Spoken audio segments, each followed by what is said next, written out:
Fanda na ngwende na yoko na seko umela mosantu bongo biso toso pa masanjoli na makolo na oya yo nzambe umela kapo na seko.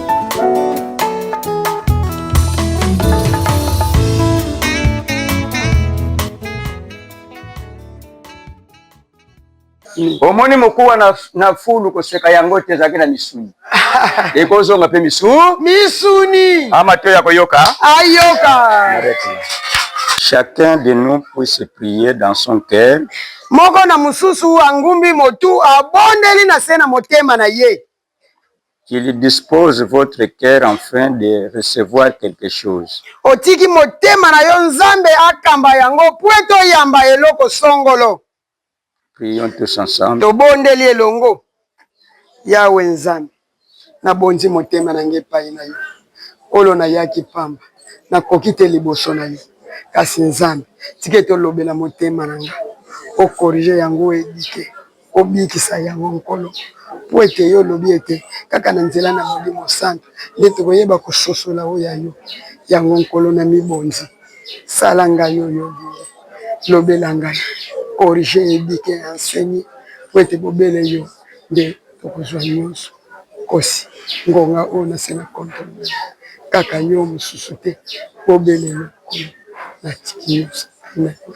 Na kombo na Yesu Kristo. Tikitondo de la humanité. Amen. Amen.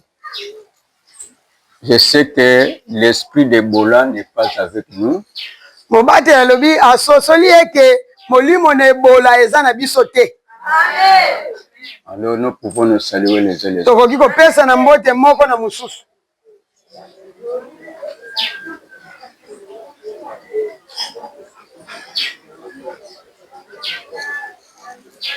Que mon Dieu vous bénisse. Nzambe ya mobate ya pambola biswe. Quand notre Seigneur Jésus-Christ donnait le témoignage pour Jean-Baptiste, tango nkolo Yesu Masia azali kopesa matato lipo na Yohani Mobatisi, Jean-Baptiste était en prison. Wana Yohani Mobatisi azalaki na boloko. Il se lamentait. Azalaki komi yima du moment où Jésus prêchait à l'extérieur. Il a posé la question à ceux qui étaient proches. Si c'est celui-là que j'avais prêché ou bien qu'on attende un autre.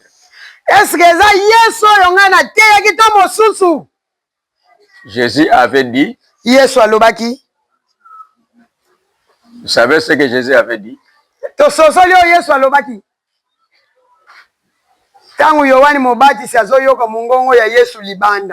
Il a dit, qu'est-ce que vous allez voir là-bas?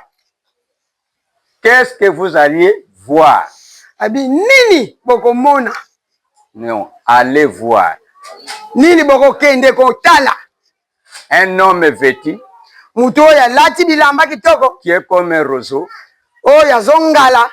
Les gens qui sont bien habillés sont dans la maison de l'Éternel.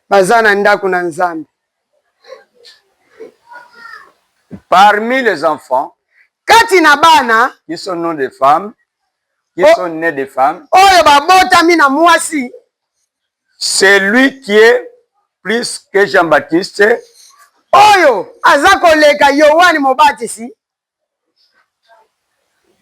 est ici. Qui était Jean-Baptiste? Jean-Baptiste était un fils né de la femme de Zacharie. Yohani Mobatisi azalaki mwana oya botamaki na Zakaria. Sa maman était stérile. Maman na ye azalaki kobota te. Et tous deux étaient avancés en âge. Mais c'est Zacharie qui avait reçu le message. Le jour où il devrait présenter l'offrande dans la maison de l'Éternel. Et d'ailleurs, ce n'était pas son tour.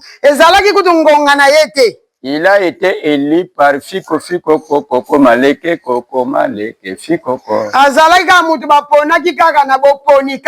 Mais après avoir Mena simanango. Présenter son offrande. Tango akeko pesa likabo na ye. Les gens ont commencé à sortir. Batu babandi ko bima. Mais lui a été retenu devant la chair. Ye atikala kikaka wana ne tumbe. Il y a une personne qui parlait avec lui. Ezalaki na mutu azalaki ko solola na ye. Et d'autres personnes ne voyaient pas. Basusu bazalaki ko mona ye te. Ce n'est que Jean-Baptiste seul.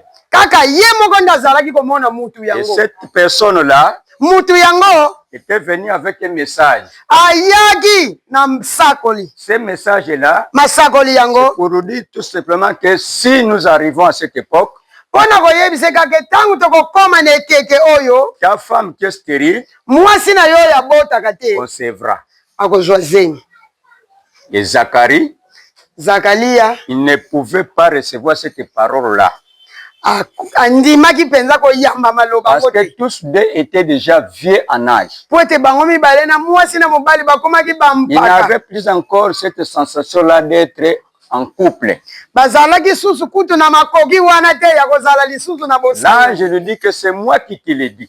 Mwanzi alobi ngai nde nazoyebisa bino. Zacharie n'a pas voulu recevoir cette parole-là. Zakaria ayambaki maloba wana te. Et l'ange lui a dit, comme tu endurcis ton cœur, lokola okangi mutema na yo, il sera nié. Okokoma baba.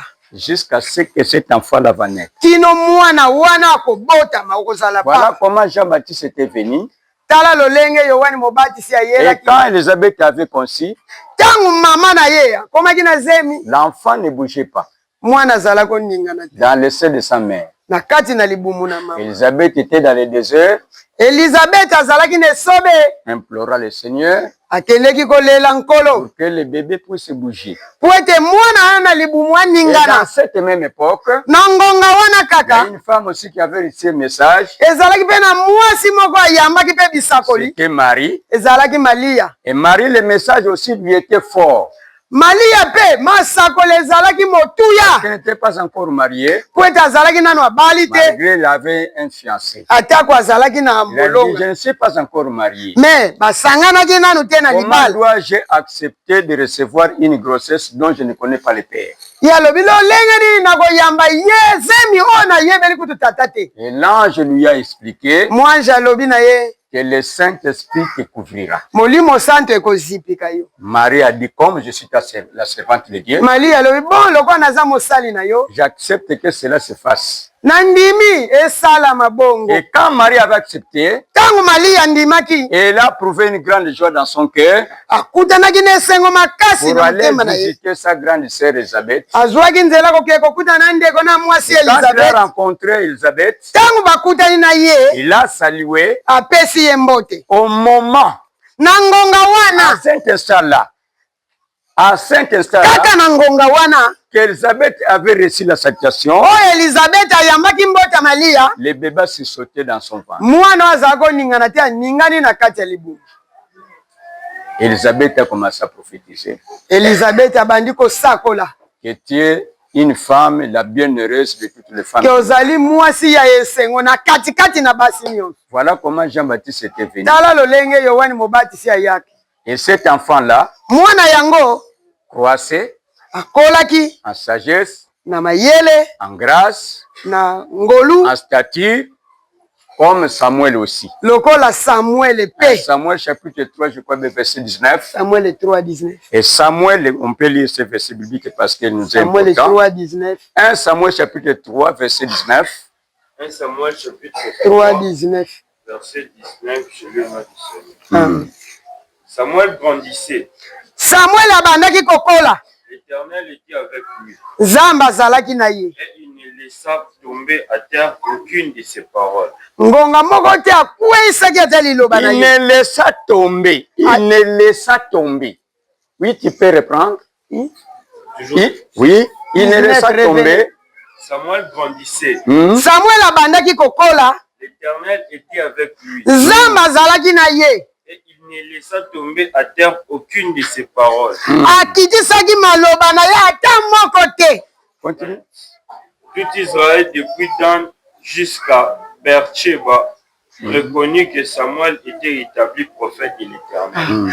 Israël mobimba eyebaki ke Samuel azalaki o batiaki nganga nzambe na Israël. 21. L'Éternel continuait à apparaître dans Silo. Yahweh abandaki kokoba na komonana na Silo. Amen. Non, reste là. Comment Samuel Lolenge nini Samuel grandissait akolaki et comment il était renommé, pe lolenge nini atombwamaki, comment il a été établi prophète. lolenge nini akomaki nganga nzambe, Parce qu'il n'avait laissé tomber aucune parole. po ete akuweisaki ata liloba moko te. Qu'est-ce que je voudrais dire? Nini mobatela Aujourd'hui, lingalo il y a beaucoup de prophètes dans notre pays qui font tomber des paroles. lelo eza na basakoli ebele na mboka na biso oyo bazokweyisa Mais maloba, Samuel respectait la parole de Dieu. kasi Samuel abatelaki maloba na nzambe Et il fit renommer. na yango atombwamaki. Il fit un jour, Mokolo moko Samuel a vieilli. Samuel anuni, Et quand il a vieilli, ntango anunaki le peuple ne voulait plus encore de Samuel. wana bato bandimaki ye lisusu te mpo akomi mpaka. Il cherchait maintenant qu'il puisse être gouverné par un jeune Saoul qui était très beau. Wana balukaki lokola mokonzi moko ya elenge Sauli atambusa bango po azalaki kitoko. Samuel Samuel leur avait donné des conseils. ateyi bango, Comme vous voulez un autre roi, lokola bino bolingi mokonzi ya sika c'est bon, bien, eza malamu, mais un petit conseil, kasi mwali te na kopia bino obéissez à l'Éternel. botosa nzambe. Si vous n'obéissez pas, Soki botosi nzambe vous te, avec le peuple, vous tomberez. bino na batu nyonso boko kweya. Où est-ce que Samuel avait eu cette parole-là? Maloba wana Samuel azwaki yango wapi? Comment il savait qu'ils tomberont? Lolenge nini asosolaki ke bakokweya bato oyo? Parce que le choix Po ete boponi na bango était le choix humain. ezalaki ya bonzoto. Au lieu de choisir selon Dieu, Lolenge bapona na lolenge ya nzambe, le peuple a choisi la beauté des noms. kasi batu bandimi kopona kitoko ya mutu. Or, la beauté Nzoka nde kitoko yango est passagère. elekaka, La grâce kasi ngolu est passagère. elekaka. Mais celui qui craint l'Éternel, Mutu oyo abangaka nzambe c'est lui-là qu'on loue. nde ye wana batombolaka. Alléluia. Amen. Alléluia. Amen. Alléluia. Amen. Nous devons craindre notre Dieu. Esengeli tobanga nzambe na biso. Craindre Dieu, c'est le commencement de la... Sagesse. Kobanga nzambe eza ebandeli ya mayele. Ce n'est pas le commencement de l'intelligence, mais c'est le commencement de la... Sagesse. Boyebi. La sagesse, c'est une aura. C'est une aura. Maintenant, nous voulons entrer dans le message. Alobi, boyebi eza aura. On parle de aura Bazolobela aura. comme notre thème d'aujourd'hui. Lokola mama na likambo na biso ya lelo. L'aura de l'évangile. Aura ya malakisi na nzambe. Aura de l'évangile. L'évangile, c'est une puissance Évangile ezali nguya de quiconque croit. Ya mutu nani andimi. Qu'est-ce qu'il y a dans l'évangile? Nini eza kuna na évangile? Dans l'évangile, il y a une personne. Kuna eza na mutu. Jésus-Christ crucifié. Mutu yango eza Yesu o babakaki. Là, on entre dans 1 Corinthiens chapitre 2, verset 1, là où on venait de lire. Wana tokoti na matangi ya Wakorinto toutotanga. Paul dit, Paul alobi, je ne viens pas devant vous na yaka te liboso na bino avec mes talents. lolenge ya botomba minanga.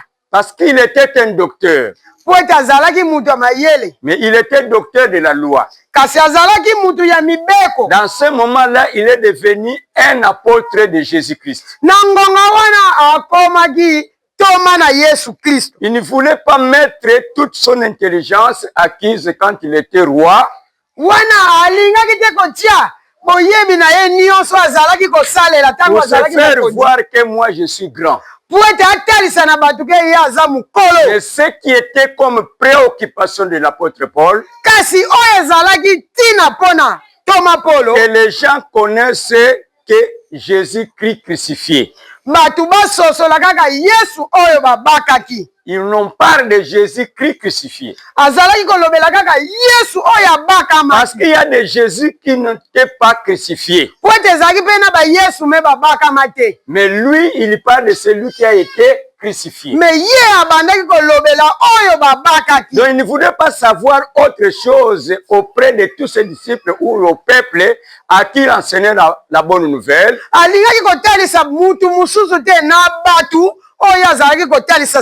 connaître seulement Jésus-Christ crucifié. Il a dit que c'était le ministère caché depuis longtemps. Et si les gens connaissaient Jésus-Christ, on n'aurait pas les tuer. Parce que ce sont les secrets de Dieu du monde. Et il continue à dire que je suis venu ici pour vous dire des choses qui ne sont pas encore montées dans vos cœurs.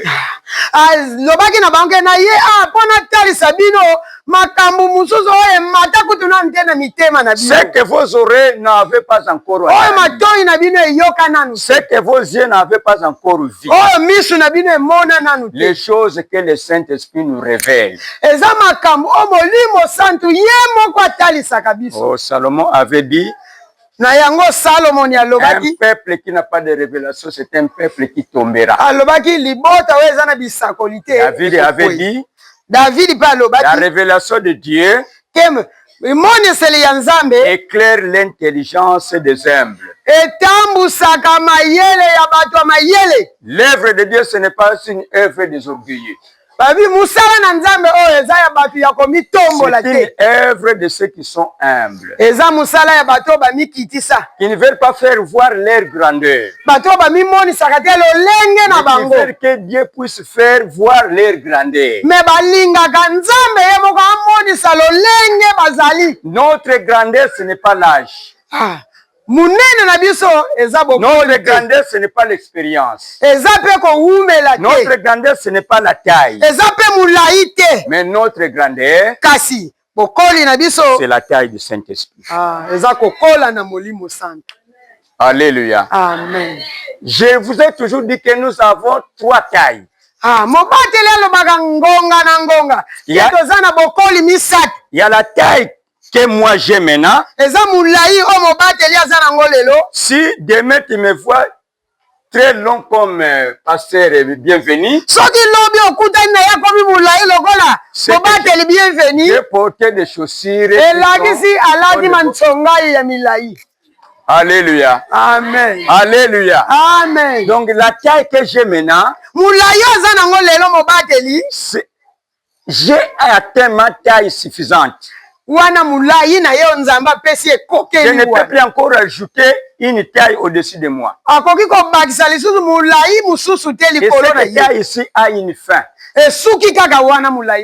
Et la deuxième taille, c'est mon âge. Le nombre d'années que je suis vécu déjà dans le monde.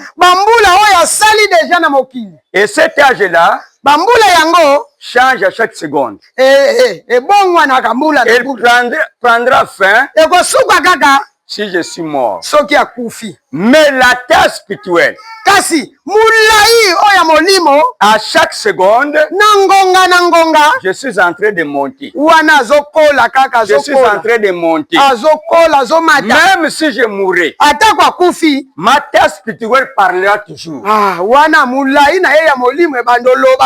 Là, vous pouvez lire Genèse, je crois bien, chapitre 49. Quand Jacob parlait de Jacob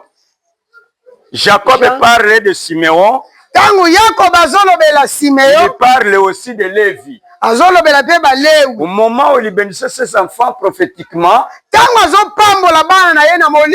il les a bénis différemment. apambolaki bango na lolenge Mais il a parlé à Simon ayebisi Simoni et Lévi na balewi que vous, bino mon âme, molimo na ne nga sera pas attachée avec vous. ekokangama na bino te Ni mon esprit atako ne molimo sera na pas nga présent partout où il y aura vos assemblées. ekozala te na mangomba na bino.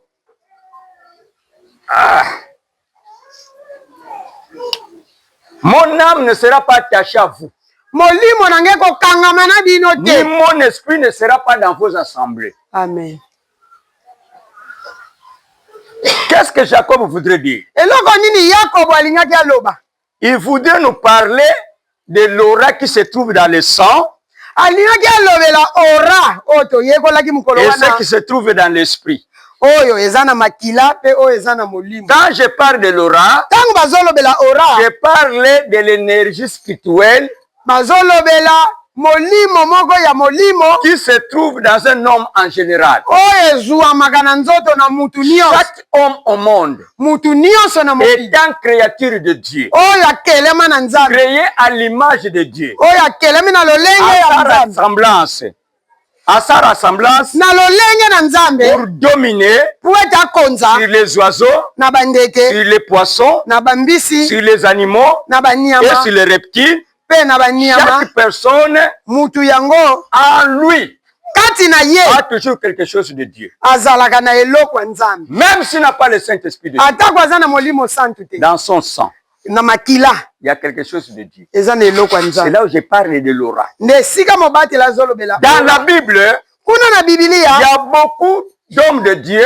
eza na basali na Nzambe ebele avant le Saint-Esprit yambo molimo santu qui servaient Dieu oyo ezosalela et qui Nzambe disaient certaines choses ebandaki kosalela biloko mosusu qui n'ont pas de soubassement biblique. oyo ezalaki na mabatami te na se ya Ça ne se Bibilia. trouve pas dans la Bible. Eza nango na Bibilia Mais te, il est dit me alobi yango et ça se réalise. esalami mpe.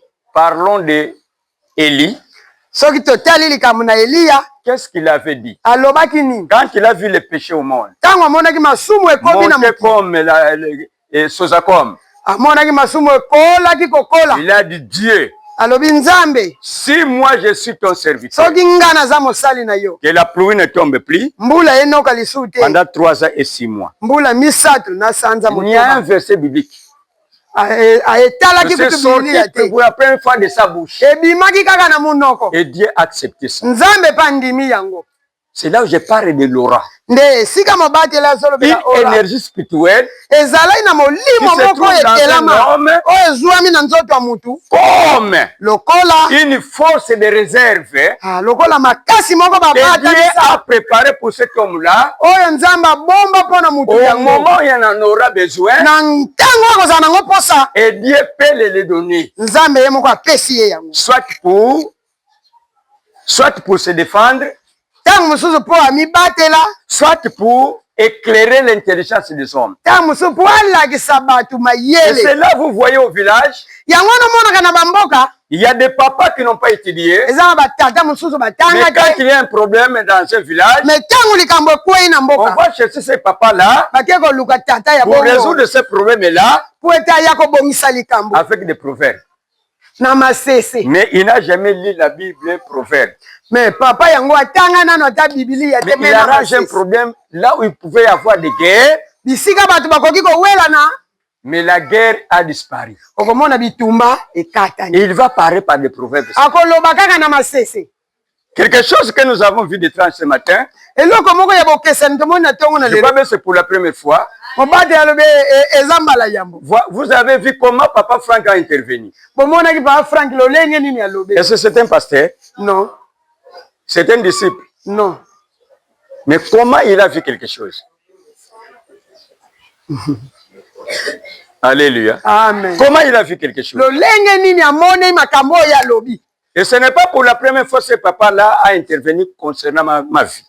Eza pe mbala yambo te papa wana azwa bisakoli mpona bomo ya mobate.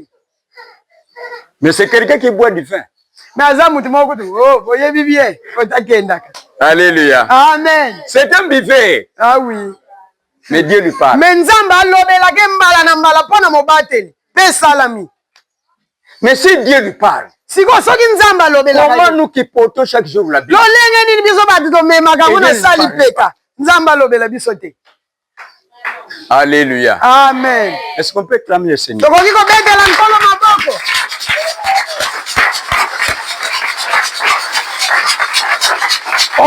On dit que Dieu fera monter dans nos cœurs Balobi ete nzamba ko matisa na mitema na biso. ce qui n'a jamais été monté dans nos cœurs. Oh nanu kute matate na Il mitema na biso. fera entendre nos oreilles Ako yokisa matoi na ce que biso. nous n'avons jamais entendu. Oh to yoga nanu te. Il peut voir de vos yeux Ako fongola be des choses miso. que vous n'avez jamais vues. Makambo to mona nanu. Il a dit, il prépare ces choses-là pour ceux qui aiment Dieu. Alobi abongisa yango pona baye balinga ka nzambe.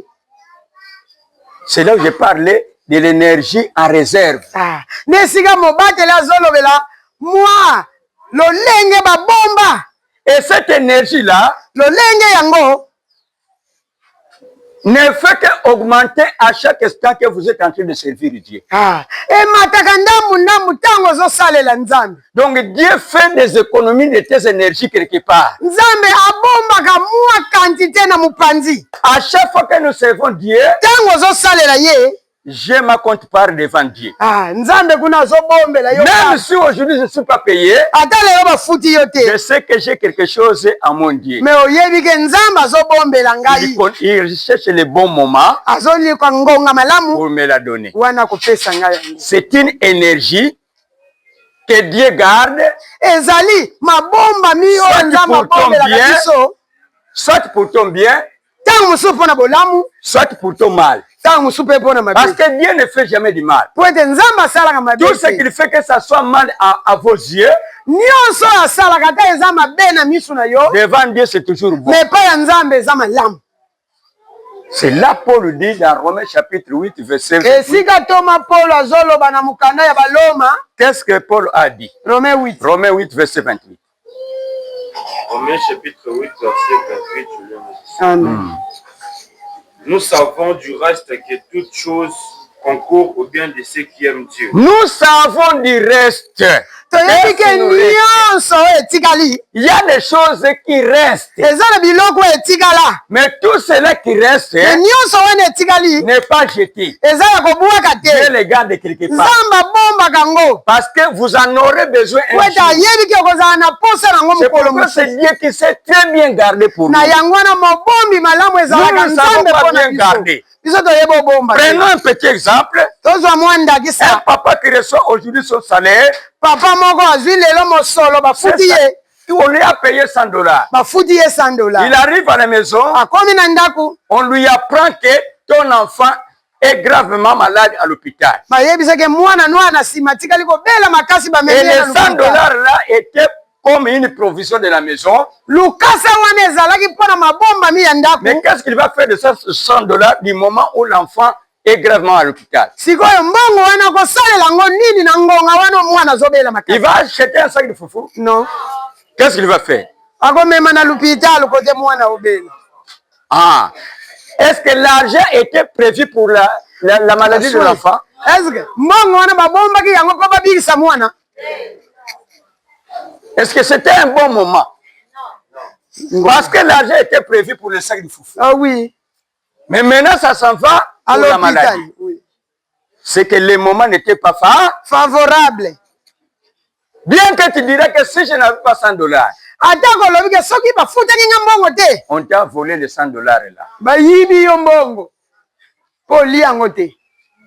Parce que ce n'était pas la raison valable. Po ezalaki mpenza likambo ya ntina te. Donc Dieu nous garde de force quelque part. Nzambe abombelaka biso makasi. Quand vous êtes fatigué, Ntango olembi, Dieu est en train de te donner une autre force. de wana réserve. ye moko apesi oyo abombelaki yo wana. Genèse 49. Genèse 49. On va voir dans Genèse 49, qu'est-ce qu'on nous dit? Totanga kuna na matangi. Non, 48. 49, 48. Non, 48. 48. Genèse 48, verset 1er. Commencez par le commencement. Je lis au nom du Seigneur. Amen. Après ces choses, Sima ya makambo wana Après ces choses, quelles sont ces choses-là? ebatami. l'on vint dire à Joseph, bayebisi Yosefi, voici, tala ton père est malade. tata na yo azobela, Et il prit avec lui ses 2 fils. azobondela bana mibale, Et il prit avec lui ses 2 fils, azwi bana na ye mibale, Manassé et Ephraïm. Manase na Efraim. Et on avertit Jacob. Bayebisi Yakobo, Et on lui dit, bayebisi ye boye, voici ton fils Joseph qui vient vers toi.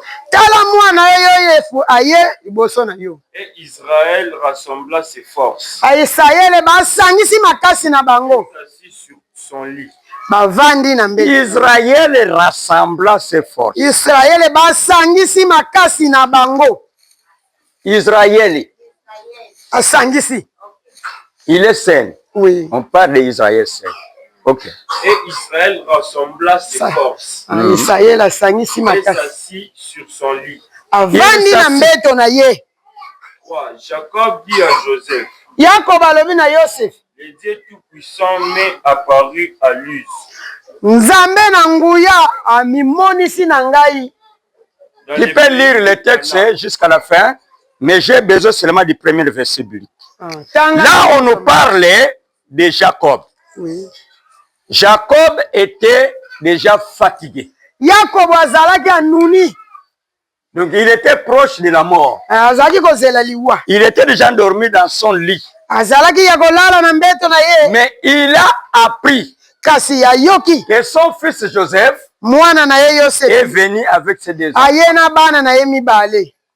Jacob n'avait plus la force de se réveiller. Yakobo azalaki na makasi kutu ya kolamuka Mais te, la présence de Joseph avec ses petits-fils, me komona kaka mwana na ye na bakoko na ye, Jacob s'est servi de dernière force. wana azwi makasi ya suka, Parce que c'est une force po ete eza makasi moko qu'il va déployer oyo ya kobimisa pour faire quelque chose à ses petits-fils. po ete asala likambo songolo na bakoko na ye. Sinon, il devrait mourir. Soki te alingaki Et akufa. quand vous allez en bas de ce verset biblique, Soki okiti kuna na se, Jacob a béni ses petits-fils-là. omona Yakobo apambolaki bakoko na ye wana. Mais il les a bénis Lolenge nini apambolaki bango? d'une manière compliquée. Lolenge moko ya bokeseni. Et Manassé Manase était le premier enfant yenda azalaki yaya. de Joseph. Amen. Et qui veut dire que Dieu a oublié les souffrances que mon frère me faisait. Oui. C'est ça qui veut dire Manassé. Manase elakisi Nzambe abotani oublié. bapasi nyonso bandeko na nga basalaki nga. Parce qu'il a été maltraité par ses frères. Po ete bandeko na ye baniokolaki ye. Et le premier enfant, Mwana ya il yambo. a donné le nom de souvenir. Amen. Kombo ya kokanisaka. Et le second, c'était Ephraïm. Ya mibale Efraim. Quand il a eu aussi cet enfant, Tango aboti pe mwana il wana. a dit, Dieu m'a rendu fécond dans un pays étranger. Alobi Nzambe akomisi nga tata ya mabota na Mais mboka. ces 2 enfants Bana mibale wana avaient un beau-père qui était féticheur. bazalaki na koko na bango ya nganga. Leur maman, leur père était un féticheur. Mama abotaki bango tata na ye azalaki nganga. Mais Joseph a pris la femme d'un féticheur. Yosef ake kobala mwana ya nganga. Et que seront les enfants? Bana sikoyo bakozala banani? 50-50. Amen. Bonganga na bonzambe. Alléluia. Amen. Alléluia. Amen. De l'autre côté, la bénédiction, de l'autre côté, Malédiction. Maintenant, Jacob, Sika wa Yakobo connaissant ayebaki la valeur de la bénédiction, ayebaki mutuya ya lipamboli, connaissant ayebaka l'aura qui se trouve dans le sang, ayebaki ora ebatama na makila, il ne pouvait pas laisser ses enfants mourir. akoki kotika te bakoko na ye wana Il meurt bakufa. et ses enfants sans être bénis. Kozanga kopambola bango ya mikufe. Et pourtant, leur père Joseph Nzoka nde tata na bango Yosef était déjà béni. azalaki deja Mais les kopambola. enfants, Me bana na ye. 50-50. Amen. Il y a quelqu'un qui a compris quelque chose. Eza na mutu azososola. Mais pour bénir ses enfants, Po ete pambola bakoko na ye wana. Joseph connaissait une seule formule. Yosef mwana na ye ayebaki kaka lolenge Mais bapambola. Jacob connaissait 2 formules. Me ye mutu akopambola ayebaki lolenge mibale. J'appelle les 2 personnes. Venez.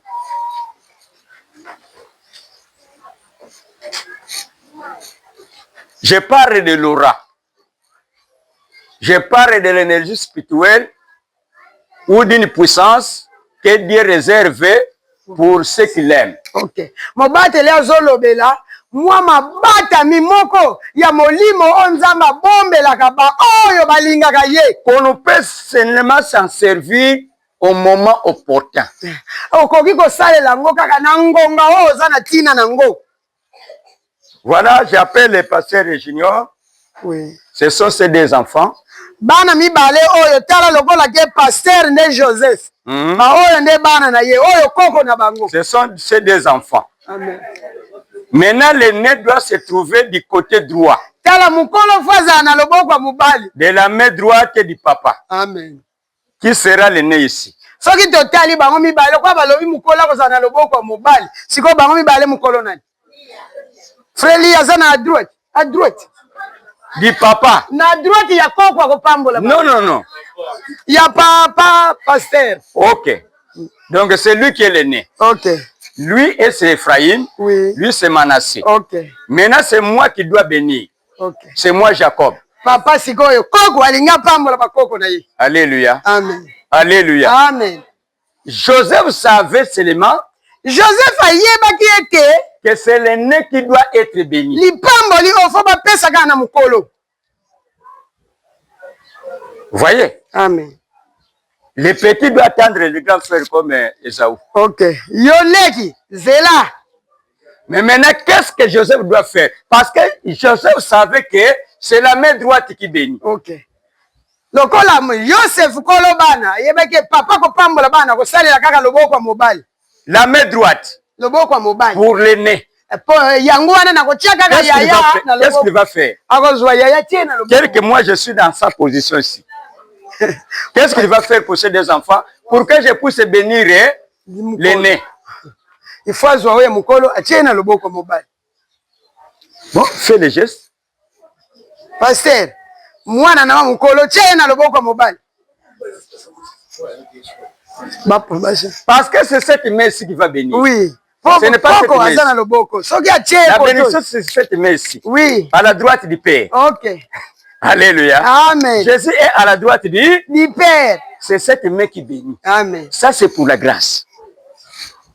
Alléluia. Amen. Maintenant, Joseph, vous savez déjà que la main qui va bénir sur cette main ici. Amen. Il place le nez à la droite là. De ce côté-là. Okay. Puisqu'il savait que je vais faire ceci. Vous voyez? Ah. Mais maintenant, arrivé, moi, je vais bénir. Allez. Koko, allez. Abalusi maboko. Loboko ya kopambola pesi na mwana mukie. Alléluia. Amen. Joseph dit non, papa, ce n'est pas comme ça. Kolobana lobite papa, mukolo yeyo. Joseph dit je sais. Ça doit se passer comme ça. Amen. Alléluia. Amen. Alléluia. Amen.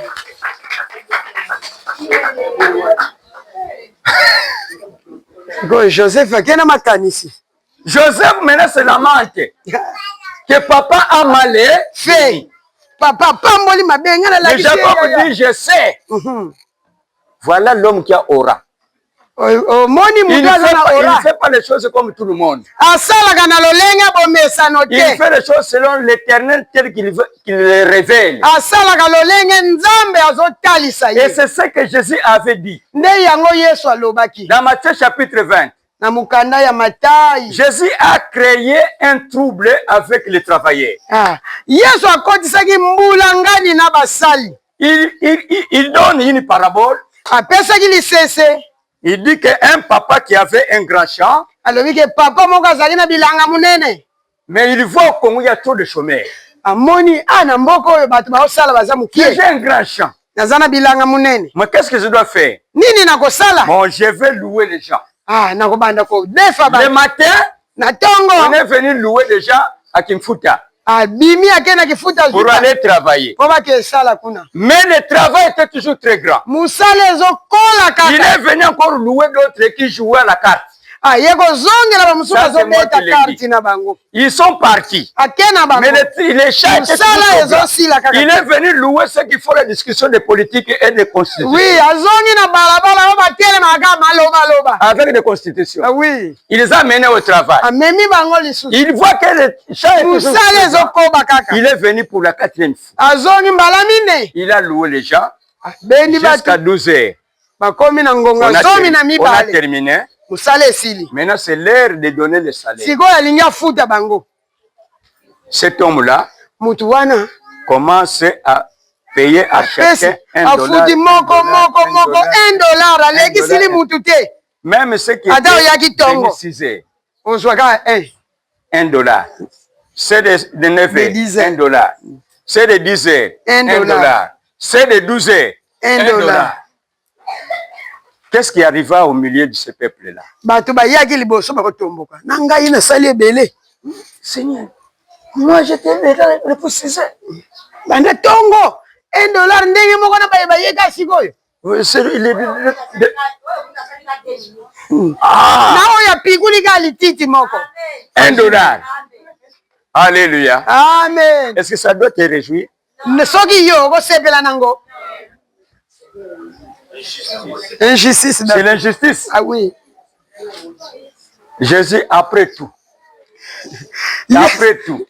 Yesu alobi ata bolobi. qui est propriété de l'argent. Nani kolombongo. Si j'ai perdu là-bas, j'ai gagné. Parce que c'est moi qui suis propriétaire. Ngai ne kolobilanga kolombongo. Il a payé tout le monde en uniforme. Mutu nyonso azwaki lolenge moko. Qu'est-ce que je vois là-bas? Il y a des gens qui croient que si vous avez beaucoup étudié, vous aurez un grand salaire. Batu mingi bakanisaki lokola ya tanga docteur. Bientôt les élections arrivent. Kalate bapona miezo ya. Nous recevrons des gens qui voudraient être des députés ici. Tokomona bato bazoluka kibokonzi. Pourquoi il veut seulement être député? Pona nini balinga bazala ba député? Pourquoi il veut seulement être sénateur? Pona nini balinga kozala ba sénateur? Quelle est l'intention visée? Nini bakanisaka? Po bazalaka na bomengo biso tolelelaka bango. Alléluia. Amen. Alléluia. Amen. Alléluia. Amen. Si Jésus était chef de l'entreprise, soki Yesu azalaki mokonzi ya entreprise, il n'y aurait pas de salaire trop gros et salaire trop peu, tous en uniforme. Mbongo elingaki ezala mutu nyonso ndenge moko. Est-ce que tu vois la révolution? Totomboka te. Po biso na tozwaka salaire ndenge moko. Fufu pe kiti ezana ngo na même. No se. Mafuta pe na même prix. Sikona kotomoka nini? Eloko te. Provision na ndako na tsaka ka ndenge tsaka. Ndenge moko na bakonzi. Sikona kotomoka na nini? Petit peuple. Économie pe ozoko kosala. Sikona kotomoka na nini? Kotomoka te. Alléluia. Oui. Alléluia. Amen. Donc les bons rois c'est Jésus. Mokonzi oyo ya malamu ezaka Yesu. Le bon président c'est Jésus. Président malamu Yesu. Le bon agent payeur c'est Jésus. Mufuti ya malamu Yesu. Parce qu'il ne regarde pas vos études. Ya talaka te lolenge nini otanga. Croyez-vous que tous ceux qui se trouvent là-bas ont bien étudié? Yo kanisi bato nyonso baza kuna batanga koleka biso. Bamuso ba D4 mais biso ba D6. Voilà. Ah! Alléluia! Amen! Donc si Jésus était au Congo, même les enseignants seraient bien. Amen. Parce que tous nous avons un même salaire. Qui va piétiner qui? Personne. Iso nyonso mondani ata muninga te. Alléluia. Amen. Et quand vous regardez ce texte-là, Jésus avait été en accord avec Jacob.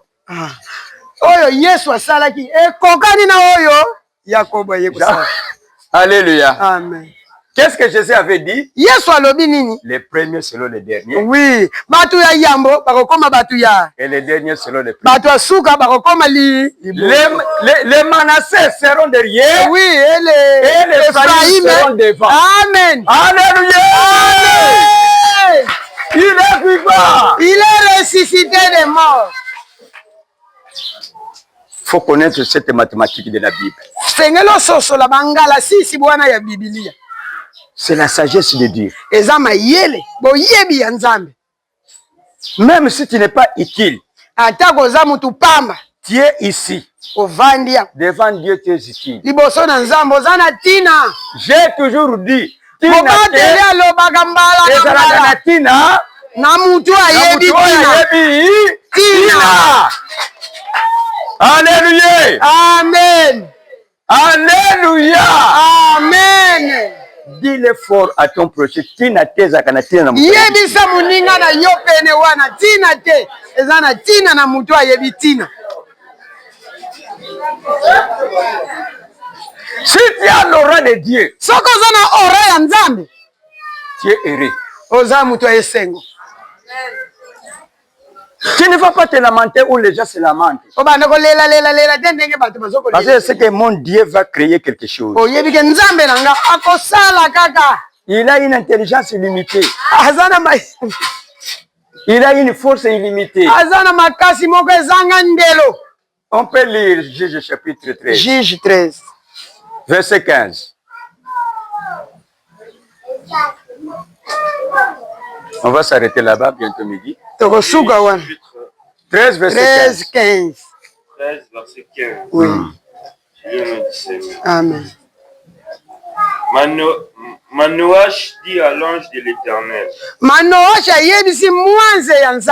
Permets-nous de te retenir. Juge 15. C'est Juge 15. Hein? Juge 15. 15 verset 13. 15. Juge chapitre 15 verset 13. Il y a quelque chose qui s'est passé là-bas. Ils lui répondirent. Non, nous voulons seulement te lier et te livrer entre leurs mains. Mais nous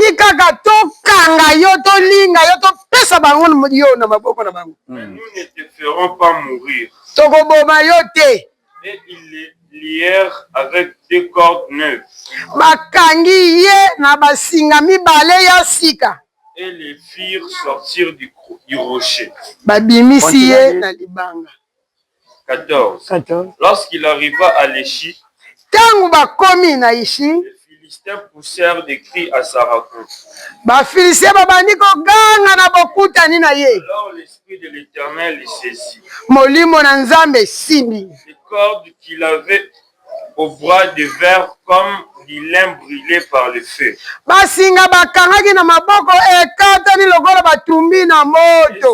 Et ses lions tombèrent de ses mains. 15. Il trouva une mâchoire d'âne fraîche. Mbanga ya mpunda oyo balie misuni mbanga babwaki yango na fulu. Mbanga ya sika bawuti koliaka misuni ya sika babwaki sikoyo mbanga wana na fulu. Il étendit sa main pour la prendre. Et il en tua 1000 hommes. 16. Et Samson dit. Avec une mâchoire d'âne. Un monceau, deux monceaux. Avec une mâchoire d'âne. J'ai tué 1000 hommes. 17. Quand il eut achevé des paroles, il jeta de sa main la mâchoire. Et l'on appela ce lieu Ramath Leshi. Ramath Leshi. 18. Pressé par la soif, il invoqua l'Éternel et dit. C'est toi qui as permis par la main de ton serviteur cette grande délivrance. Et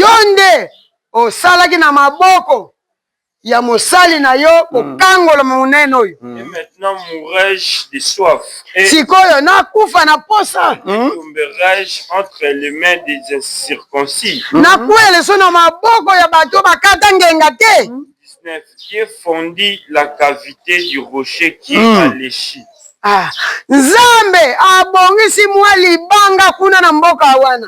Et ils ont sorti de l'eau. Samson but. L'esprit se ranima. Amen. Amen. Je vais expliquer. Là, on nous parlait d'un enfant qui était né avec l'onction.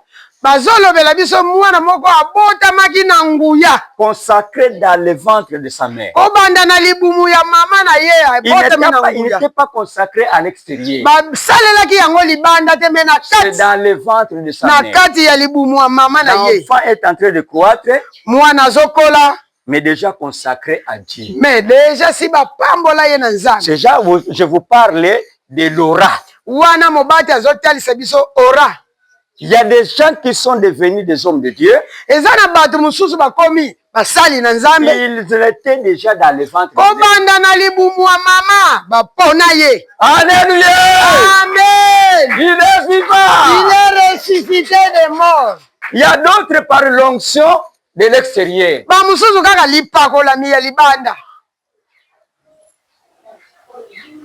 Il y a quelqu'un qui comprend.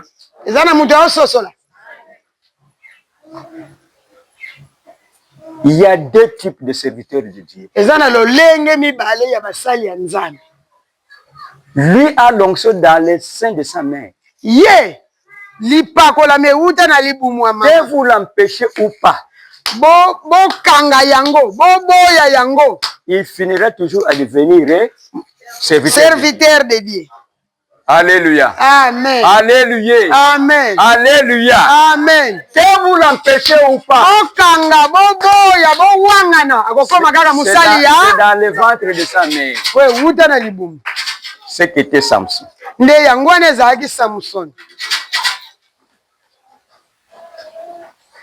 Qu'est-ce qui nous dérange? Nous les hommes de Dieu. Parce que nous n'avons pas de respect à notre consécration.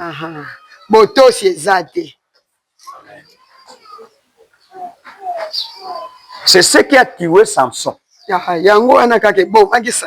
La consécration. Oui. C'est un lien d'un homme de Dieu avec Dieu lui-même. Oui. C'est une connexion. Oui. Même si je suis endormi, cette onction-là fonctionne. Même si je suis endormi, oui, je délivre déjà dans des années.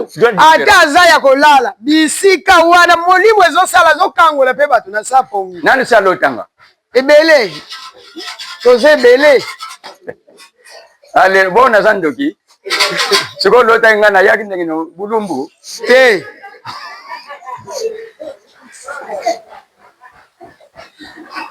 Est-ce que vous comprenez? L'aura de Dieu. Samson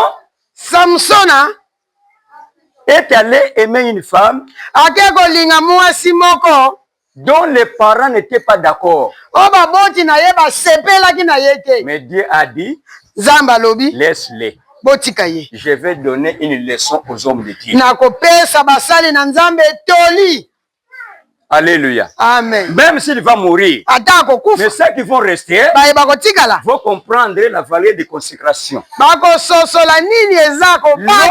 Dieu a appelé lui-même. Il y a des hommes de Dieu appelés par les hommes. Il y a les hommes de Dieu appelés par Dieu lui-même. C'est différent. Souvent, les hommes appelés par Dieu sont des hommes compliqués. Parce qu'ils font des choses, il y a des fois comme il n'y a pas de formule. C'est ce qu'on a tué Jésus-Christ. La loi est là, mais Jésus guérit les gens le jour de la loi. Il ne respecte pas les gens.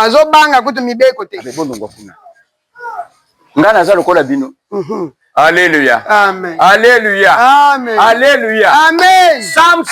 Samson, on lui a échangé la femme. On a tué même sa femme. On a tué même son bokilo. Samson s'irritait, il devient très rouge. Il y a une force incroyable qui lui était apparue. Il a attrapé 300 renards. 300 renards. akanga bango 300. Alléluia. Akangisi bango mikila, atie moto, atiki bango batumbi zamba. Donc, il avait créé une énorme perte du côté des Philistins. La forêt là où ils cachaient leurs arbres était brûlée. Et il est maintenant poursuivi. Il est allé se cacher dans une caverne. On est venu attaquer leur village. Les gens du village disent non, nous savons là où il est se caché. On l'a vu dans les trous. On lui a jeté une corde. On l'a retiré. On l'a lié. Pour le tuer. Il ne me tuait pas. On l'a mené pour le faire souffrir. Mais Samson, arrivé quelque part dans la poubelle, amoni mbanga ya amoni mukua ulia sikoyo kwa babu yake mwana food. Oui. Abia awa na kokendete wane komi arme. Alléluia. Amen. Maintenant, Samson fait les efforts pour avoir cet os-là. Oui. Asali makasha keko simba mukua. Et du moment qu'il a tenu l'os, il commence à le tabasser. Il a tué 1000 personnes avec 3000. Omoni mukua na fulu koseka yango tezaki na misuni. Ekozo ngape misuni. Ama to ya koyoka. Ayoka.